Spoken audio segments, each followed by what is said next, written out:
ഒന്ന് നമ്മൾ ലീഫ് കൊടുത്തു, പ്ലസ് ഇതിന്റെ ഫ്ലവറിന്റെ ഔട്ടർ ലൈനും സെയിം തന്നെ കൊടുത്തിട്ട് ഉള്ളിൽ മാത്രം ഫ്രണ്ട് നോട്ട് കൊടുത്ത് ഫില്ല് ചെയ്തു.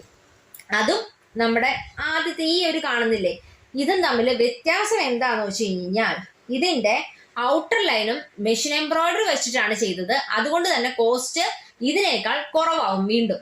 അതാണ് അതിന്റെ വ്യത്യാസം. കാരണം ഫുള്ളായിട്ട് ഹാൻഡ് വർക്ക് ചെയ്യുമ്പോൾ സമയം കുറച്ചും കൂടി പോകുമല്ലോ. അപ്പൊ അത്രയും സമയം കളയാതെ ഔട്ടർ ലൈൻ നമ്മൾ ഔട്ടർ ലൈൻ നമ്മൾ കമ്പ്യൂട്ടറൈസ്ഡ് എംബ്രോയിഡറി മെഷീൻ വെച്ചിട്ട് ചെയ്തു. പ്ലസ് നമ്മൾ ഉള്ളിൽ മാത്രം ഫ്രണ്ട് നോട്ട് കൊടുത്ത് ഫില്ല് ചെയ്തു. ഇനി ഫ്രണ്ട് നോട്ടിന് പകരം നിങ്ങൾക്ക് ബീഡ്സ് വർക്കോ വേറെ ഏത് വേണമെങ്കിലും നമുക്ക് റിങ്ങോ അങ്ങനെ എന്ത് വേണമെങ്കിലും നമുക്ക് കൊടുത്ത് ഫില്ല് ചെയ്യാൻ പറ്റും. അതെല്ലാം കൂട്ടുകാരുടെ ചോയ്സ് ആണ്. ഇഷ്ടമുള്ള രീതിയിൽ എങ്ങനെയാണോ തോട്ട് വരുന്നത് ആ ഒരു രീതിയിൽ കൊടുത്ത് നമുക്ക് ഫില്ല് ചെയ്യാം. ഓക്കെ.